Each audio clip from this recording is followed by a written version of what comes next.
Assalamualaikum warahmatullahi wabarakatuh. Jumpa lagi di Margi Motor Channel.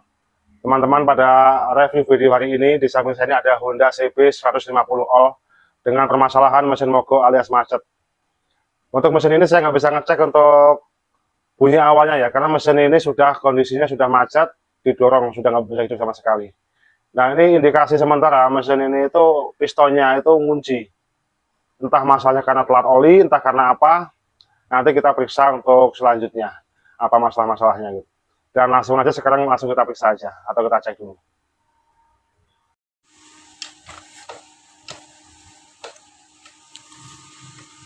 Nah, ini untuk mesin ini teman-teman ya.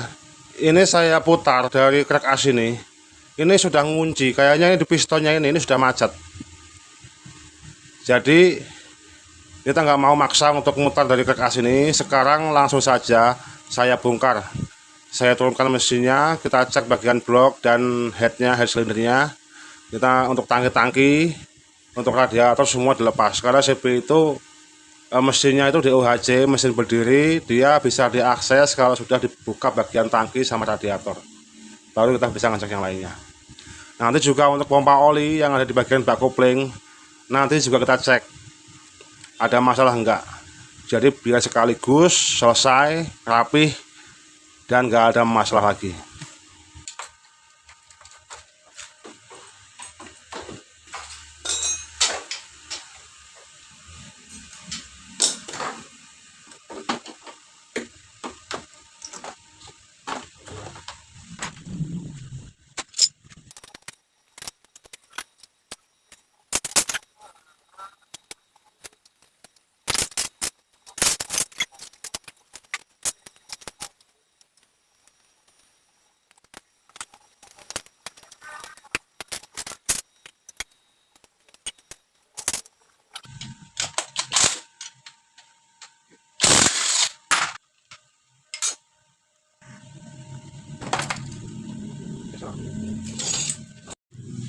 Ini untuk mesin CB-nya sudah diturunkan. Untuk lebih mudah saya turunkan semua satu gelondong teman-teman ya. Nah, ini sekarang langsung kita buka untuk bagian head silindernya dan blok silindernya untuk pengecekan bagian piston.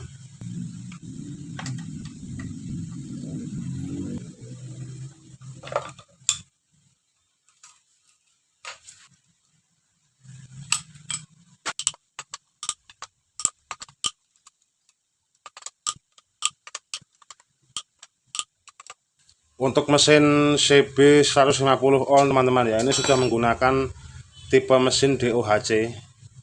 Ini tipe mesin DOHC yang generasi awal ya, CB 150 generasi awal. Ini mesinnya masih sama dengan CBR 150 yang karbu, yang bodinya kecil itu sama. Termasuk CBR yang sebelum LED yang K15 itu sama. K15 yang pakai kode-kode platnya KPP, untuk pistonnya KPP itu sama. Nah, kecuali yang K56 yang sudah LED itu beda. Model DOHC nya sudah beda. Kalau ini DOHC nya masih model lama. Dia masih menggunakan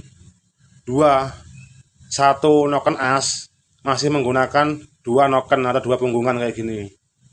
Nah, kalau yang K56 yang LED itu menggunakan satu noken, dia ditambah kayak pelatukan kayak gitu, baru dia ke klep. Kalau katupnya sama-sama 4.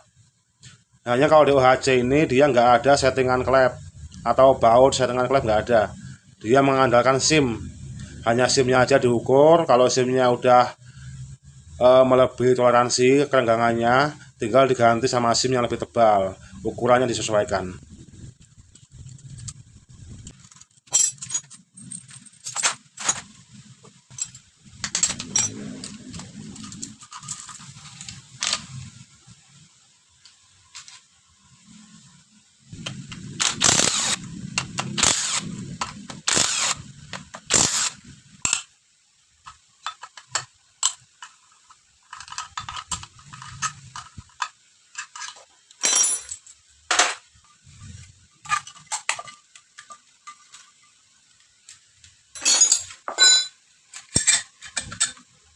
Ini teman-teman ya, ini untuk pistonnya ini belum begitu rusak teman-teman, tapi ini setang sehernya yang kunci. Ini stang sehernya itu nggak mau gerak sama sekali ini. Nah ini artinya mesin ini harus dibelah total ini. Dibelah total untuk penggantian stang seher. Ini stang sehernya yang kunci ini.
Untuk mesin CB ini teman-teman ya, semua sudah diturunkan, mesinnya sudah dibongkar. Ini yang mau kita ganti, ini bagian setang seher teman-teman. Ini dulunya sudah pernah ganti, ini sudah diganti menggunakan merek Alfamarket. Sudah bukan aslinya lagi ini. Ini sudah pernah diganti, cuman ini salahnya apa? Ini bagian plat ini, plat yang buat tampungan residu sama yang buat nahan oli untuk masuk ke krek as ini penyok, ini nutup bagian lubang yang ada di krek as. Padahal ini nggak boleh penyok kayak gini teman-teman, ini harusnya rata, jadi supaya oli itu masuknya lancar. Ini ngunci sama sekali, ini sama sekali nggak bisa gerak ini. Nanti yang kita ganti ini aja. Untuk piston masih bagus, piston bagus, yang lain-lainnya masih bagus semua. Nah ini untuk rasio, gigi rasionya ini saya lepas supaya bisa nyuci bagian crankcase, supaya crankcase-nya itu bisa dibersihkan maksimal. Jadi ini semua mesin saya lepas total kayak gitu, untuk mempermudah dan untuk memaksimalkan pencucian mesin supaya lebih bersih nantinya. Udah gitu aja. Sekarang untuk bagian crankcase-nya ini kita ganti stangnya, kita beliin dulu karena saya nggak punya ya. Kita beliin dulu, baru kita bawa ke tukang bubut. Bawa ke tukang bubut untuk diganti setang, dipres. Nanti setelah selesai baru kita rakit. Nah sementara untuk bagian-bagian komponennya kita cuci dulu semua. Dan nanti untuk detail komponen, pemasangan, termasuk fungsi-fungsi dari masing-masing part, nanti saya jelaskan saat perakitan. Ini untuk mesin CB 150 teman-teman ya. Ini sudah dicuci semua. Untuk bagian-bagian komponen mesin semua sudah dicuci. Sekarang tinggal tahap perakitan mesinnya. Dan ini untuk krek as, untuk stang sehernya yang tadi macet sudah diganti teman-teman ya. Ini sudah diganti yang baru menggunakan NPP.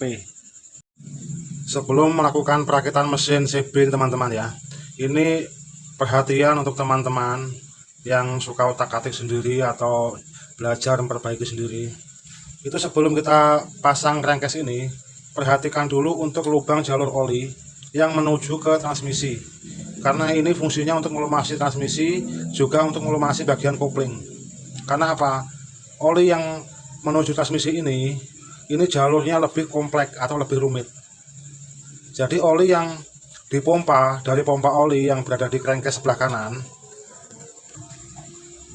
dari pompa oli yang ada di sini teman-teman ya, itu dipompa masuk ke bagian blok silinder atau masuk ke atas ini. Sebagian masuk ke bak kopling menuju ke poros engkol. Jadi dibagi dua.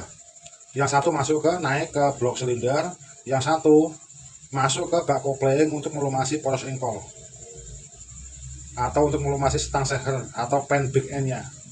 Nah, dari sini itu oli naik ke sini. Lubang yang ada di sini nih. Sini. Baru oli ini masuk ke lubang yang ada di blok silinder. Lubang yang ada di sini, teman-teman. Sini. Dari lubang sini, oli sebagian naik ke atas untuk melumasi bagian head cylinder noken as egg yang noken as yang untuk kartu buang dari sini. Nah, sedangkan untuk yang sebagian oli itu masuk ke sini, sebagian naik. Ini untuk melumasi noken as bagian in. Nah, baru sebagian masuk ke sini menuju ke crankcase sebelah kiri sini. Dari mana dia masuknya? Di sini ada lubang untuk masuknya oli. Nih, lewatnya sini. Masih di crankcase kiri. Dari sini masuk lewat lubang sini. Lubang yang ada di pangkal blok silinder yang ada di crankcase bagian atas, yang bautnya ada ring tembaga. Nah, ini oli masuk ke sini, baru masuk lagi ke sini. Dari sini oli turun, masuk ke sini. Ini. Dari sini oli turun lagi masuk ke sini. Nih, bagian crankcase. Nih, dari sini oli masuk turun ke sini. Di crankcase untuk melumasi as transmisi, juga untuk melumasi bagian gigi transmisi itu ke sini. Nah, lalu oli menuju ke as ini, teman-teman, masuk lewat sini, lewat as transmisi yang depan itu, baru dia menuju ke rumah kopling di sini. Ini ada lubang di sini nih. Ini menuju ke rumah kopling. Ini lubang yang di sini. Ini lubang yang di sini. Ini untuk melumasi bagian busing kopling atau busing rumah kopling. Juga untuk melumasi gigi transmisi ini. Jadi, teman-teman ya. Sekarang kita lanjutkan ke pemasangan bagian kruk as dan balancernya. Untuk pemasangan krek ACB 150, teman-teman, ini krek ACB ini menggunakan balancer ya. Nah, ini untuk pemasangan balancer jangan sampai salah. Pemasangan balancer ini di sini ada tanda topnya, titik di sini. Tanda titik ini ketemu sama titik yang ada di balancer, titik yang dikasih cat marker putih ini. Ini ketemu. Kita pasang kayak gini, ketemu gini. Nah, baru dibalik. Begini.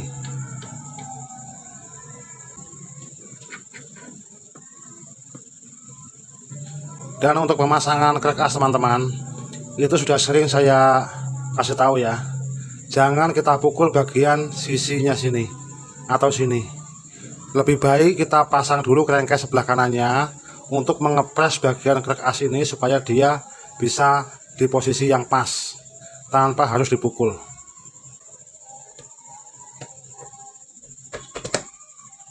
Caranya kita pasang dulu baut 4 sisi, teman-teman. Baut sini, baut yang ada di crankcase atas, sama baut yang ada di tengah sini. Ini kita pasang dulu.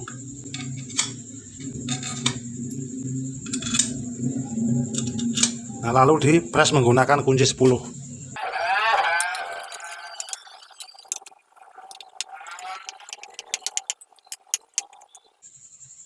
Oke. Nah, ini setelah ini rapat semua, teman-teman. Ini kan kunci ya krek asnya, ini nggak bisa gerak sama sekali ini. Nah, ini harus diloncarkan dulu supaya dia nggak ngunci kayak gini. Nanti kalau ngunci kayak gini nggak bisa gerak juga nanti. Itu caranya. Ini kita balik. Nah, begini, baru pasang baut magnetnya. Nah, setelah baut magnet terpasang, nah baru kita pukul sininya, nggak apa-apa. Karena ini lurus, kita pukul cukup 2 kali pukul. Ini nanti sudah loncer.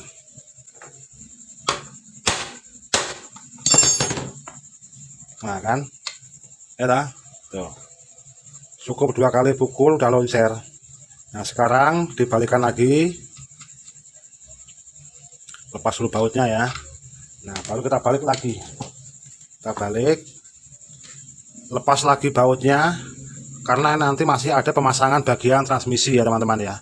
Ini kita copot lagi, yang penting sudah kepasang dulu kerkasnya.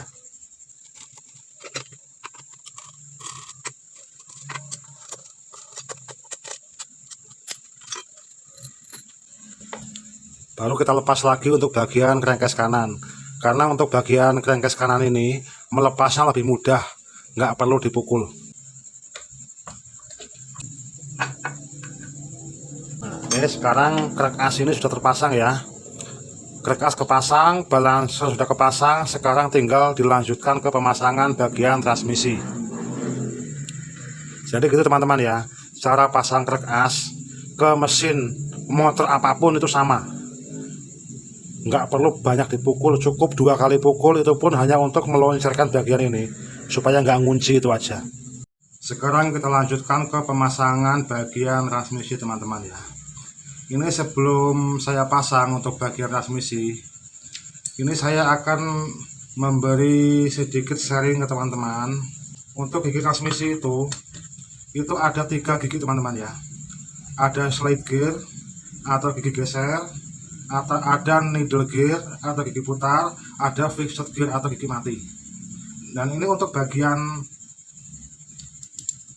as transmisi belakang yang nyambung sama gear depan, ini hanya ada 2 gigi, yaitu slide gear, gigi yang bisa bergeser ini ya, ini slide gear, dan gigi yang tidak bisa bergeser tapi bisa bergerak, ini namanya needle gear gitu. Sedangkan untuk yang transmisi depan ini ada 3 gigi, ada gigi slide gear ini, ada gigi needle gear, ada juga gigi fixed gear atau gigi mati. Gigi mati itu yang berhubungan langsung sama pros ini, nyatu dia, nggak bisa dilepas. Sedangkan untuk needle gear sama slide gear ini bisa dilepas. Sekarang tinggal kita pasang. Dan ini untuk pemasangan transmisi teman-teman, ini saya akan memasang transmisi satu persatu. Jadi nggak saya pasang langsung gabung sama tuas cakrayamnya termasuk botolnya, enggak.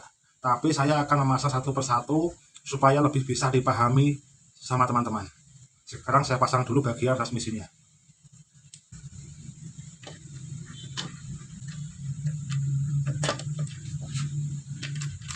Ini sudah kepasang. Nah sekarang langkah berikutnya ke pemasangan bagian tuas cakrayam atau tuas pemindah gigi. Ini untuk pemasangan tuas pemindah gigi teman-teman ya. Kita pasang yang paling bawah dulu. Ini. Jadi untuk pemasangan tuas ini teman-teman, itu jangan takut salah. Kalau dia salah masuk ke yang lain, ini nggak bakal pas. Contoh, ini saya pasang ke sini. Nah ini masuk, cuma dia oblak. Nah gini, oblak kan? Berarti bukan pasangannya. Ini kalau saya pasang ke pasangannya, dia nggak bakalan oblak. Tuh, kencang dia kan? Jadi gitu. Ini kita pasang sini. Ini yang bagian tengah. Ya bagian tengah pun sama, kita pasang di sini nggak bakal masuk. No, nggak masuk dia. Karena beda ukuran. Ya bagian tengah kita pasang di sini. Baru yang bagian atas atau bagian kanan itu kita pasang di sini. Oke. Nah setelah kepasang semua tiga-tiganya, ini jangan langsung dipasang tuas penguncinya, ini jangan. Tapi ini digeser dulu. Kita geser. Ini juga digeser. Ini juga digeser. Kita pasang dulu bagian botolannya ini. Nah bagian ini yang kita pasang dulu. Tujuannya digeser apa? Supaya dia nggak mentok sama sini, supaya lebih gampang dipasang. Ini kita pasang.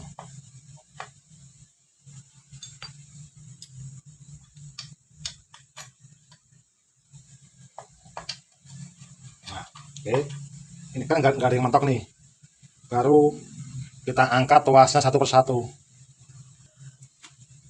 Tuas yang ini diangkat, masukin ke botolannya. Tuas yang sini diangkat sedikit, sama dimasukin ke botolan juga. Ini baru tuas yang paling bawah diangkat juga. Nah, kayak gini sudah masuk semua, baru kita pasang bagian as penguncinya.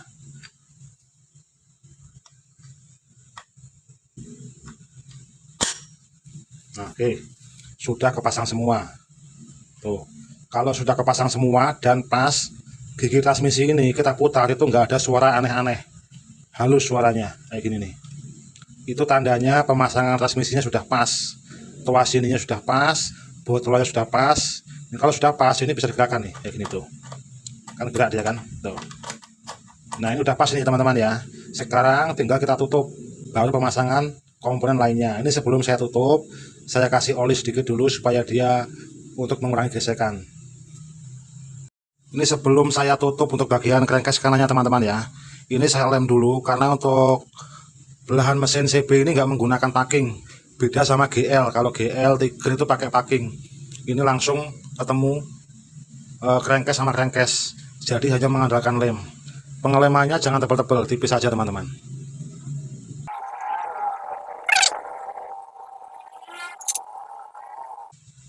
Terutama untuk pengeleman bagian sini teman-teman ya. Ini ada lubang oli teman-teman. Jadi cukup dilem bagian luarnya aja. Yang sininya nggak usah. Takutnya nanti lemnya itu malah menyumbat lubang oli yang menuju ke transmisi. Sekarang baru kita tutup.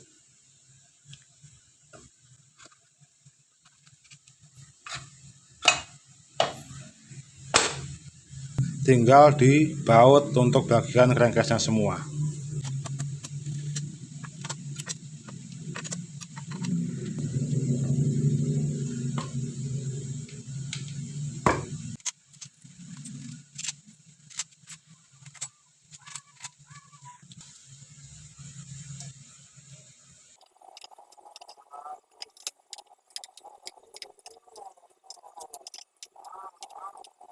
Oke, sekarang untuk baut crankcase sudah kepasang semua.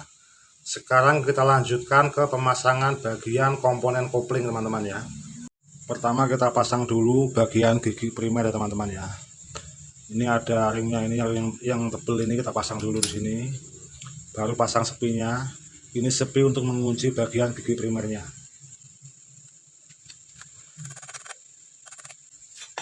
Oke, setelah sepi terpasang, baru pasang bagian giginya.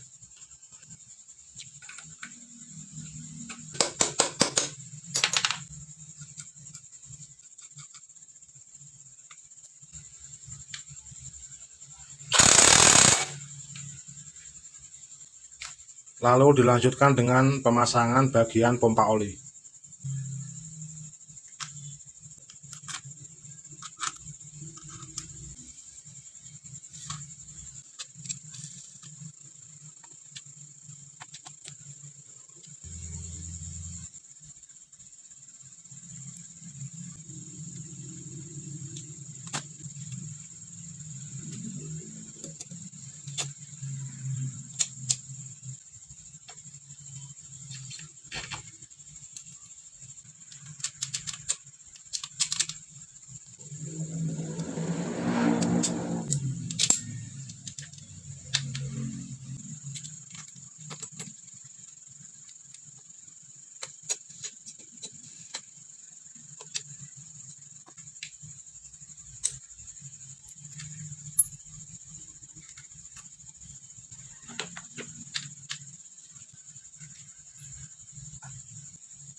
Kita lanjutkan ke pemasangan piston kit dan blok silinder.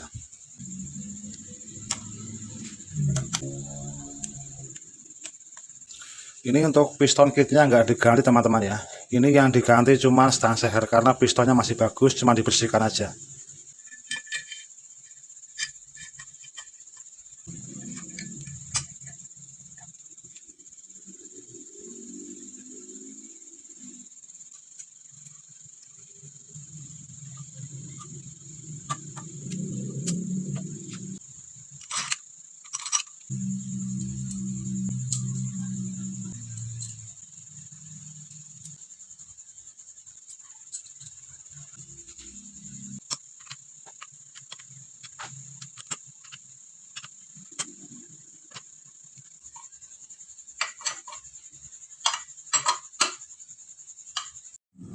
Sekarang kita lanjutkan ke tahap pemasangan camshaft atau poros penghubung atau noken as, teman-teman ya.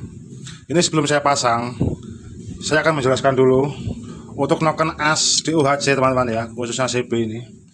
Noken as di UHC ini masing-masing dia ada lubang oli. Di sini satu, di sini satu. Ini ada lubang olinya sendiri, ada lubang oli sendiri. Nah, ini lubang oli ini kan sangat kecil, teman-teman ya. Jadi usahakan untuk lubang oli ini dipastikan ini sudah terhubung ke masing-masing punggungan noken as ini, yang lubang 2 ini. Begitu juga yang yang ini ya. Nah, ini lubang oli yang 2 ini sama yang sebelah bagian ini noken as ini masing-masing punya lubang oli. Nah, ini yang saya jelaskan kemarin itu, yang dari bawah, dari baut 4 itu masing-masing dia ada lubang olinya yang menuju ke sini. Nah, kalau biasanya dia dari sini satu, dari bawah naik dibagi 2. Nah, ini masing-masing ada. Beda sama yang CBR yang kali 6. Kalau yang kali 6 itu dia dari sini posisinya, teman-teman. Dari noken as bagian bagian in yang dekat dengan gigi timing. Di sini oli dari sini. Oli dari sini naik masuk ke sini, ngelumasi noken as sebelah sini, baru pindah ke sini. Itu bedanya ya. Karena dia bagian holdernya ini nyambung. Kalau yang K15 atau ya CB all atau CBR all itu dia masing-masing ada lubang olinya. Jadi itu bedanya. Jadi nggak bisa disamakan ya, nanti kok loh ini kok beda, emang beda dia. Dan untuk celah klep untuk CB 150 itu biasa saya gunakan 0,15 sampai 0,20 untuk toleransi celah klepnya. Jadi gini, misal di celah klep ini disetel 0,15 kok masih longgar nih, tapi ke 0,20 itu pas, diukur pakai filler gig ya, itu pas. Berarti apa? Itu masih toleransi. Artinya apa? Masih aman. Nah, kalau yang dia celah klepnya lebih banyak celahnya. Yang ini saya biasa setelannya 0,20 sampai 0,25. Jadi 0,20 toleransi sampai 0,25 saya bisa gunakan itu ya. Jadi celah 0,20, 0,21, 23, 24, 25 itu masih aman. Masih dalam toleransi. Jadi gitu ya. Sekarang kita lanjutkan ke pemasangan bagian rantai timing, teman-teman ya. Rantai timing atau rantai sentriknya atau rantai mesin. Untuk CB 150 atau CB 150 semua mesin di UHC ya umumnya. Itu pemasangan rantai timing untuk CB 150 ini itu di posisi noken as, itu posisi netralnya teman-teman itu seperti ini, teman-teman. Ini garis ini lurus. Gigi timing in sama ini lurus. Nah, yang bagian garis yang atas ini membentuk segitiga. Gitu. Membentuk kerucut begini nih. Ini bagian yang atas, garis yang ini nih. Nah, garis yang bawah ini sama ini lurus. Tuh. Nah, nanti di bagian punggung noken asnya itu dia berlawanan. Nah, seperti ini. Ini berlawanan. Saling menjauh. Itu sama saja kondisi posisi netral. Ini bagian lifternya ini netral, bagian punggungannya ini netral ini bisa digerakkan. Tuh. Ini kan netral ini. Termasuk yang ini. Jadi kayak gitu. Ini menjauh. Nah, kalau begini kan dia mendekat nih, mendekat sama lifter. Kalau dia dijauhkan itu begini. Nah, ini di sini. Ini juga sama. Sini. Ditandai dengan tanda yang ada di gigi timing. Dan untuk bagian piston seperti biasa, posisi piston dalam posisi TMA atau titik mati atas. Artinya kondisi piston dalam posisi top, mentok ke ujung permukaan blok sini. Itu posisi TMA. Ini sudah posisi top bagian camshaftnya. Sekarang tinggal dipasang untuk rantai timingnya.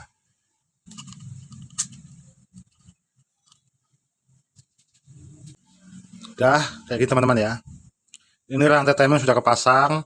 Sekarang tinggal dipasang bagian tensioner atau tonjokan ketengnya, atau nama aslinya itu lift AC tensioner.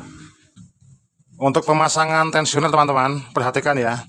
Sebelum dipasang, bagian liftnya ini atau tonjolannya ini dimundurkan dulu. Kita putar ke kanan. Ini udah kepasang ya tensionernya. Nah ini sudah oke. Posisi noken A sudah posisi top, posisi netral, dan posisi pros engkol ditandai dengan sepi pengunci magnet lurus dengan tanda panah yang ada di crankcase. Itu sudah posisi top. Artinya apa? Pemasangan rantai timing ini udah pas posisinya. Tinggal kita pasang bagian gigi one way sama magnet. Sebelumnya kita pasang dulu bagian atas ini, lidah atasnya ini.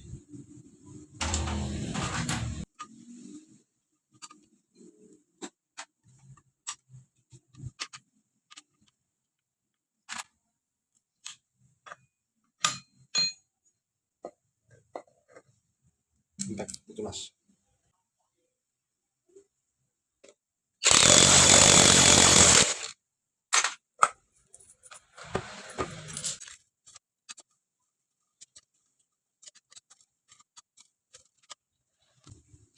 Dan untuk perakitan mesin CB ini sudah selesai teman-teman ya. Untuk bagian tutup headnya ini enggak saya tutup dulu. Saya pasang dulu ini ke motornya untuk dites. Sekaligus ngecek bagian oli yang masuk ke head sini. Kalau ini sudah dipastikan oke, nanti baru kita tutup.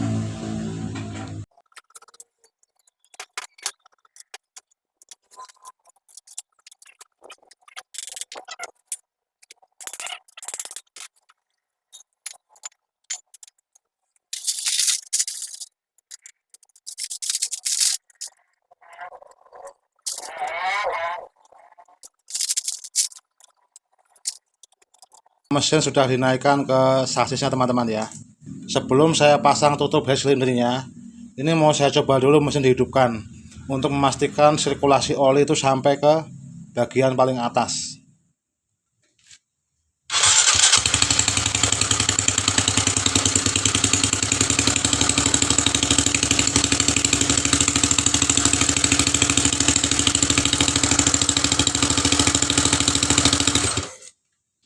Oke teman-teman ya, ini untuk mesin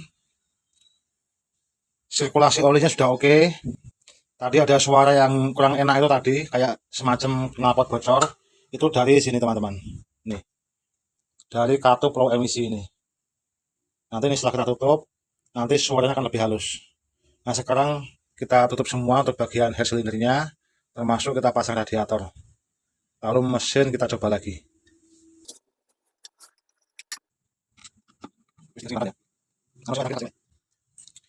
Untuk perakitan mesinnya sudah selesai teman-teman ya. Ini untuk radiator, tutup head cylinder sudah dipasang semua. Sekarang coba saya tes untuk dihidupkan lagi. Oke.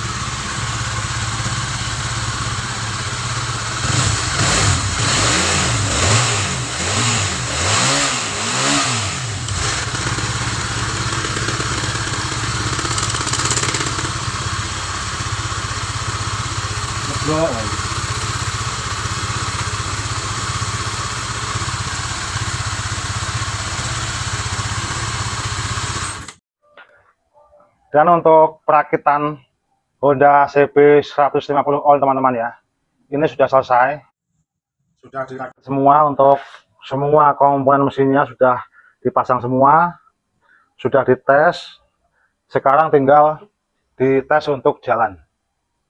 Apakah aman, nggak ada masalah? Kalau sudah nggak ada masalah, berarti kendaraan ini sudah siap untuk diambil sama ownernya atau pemiliknya. Dan untuk detail-detail pembongkaran, perakitan, sampai fungsi-fungsi dari komponen spare part atau komponen mesin ini sudah saya jelaskan semua. Mudah-mudahan video ini bermanfaat untuk kita semua. Terima kasih, saya ucapkan wassalamualaikum warahmatullahi wabarakatuh.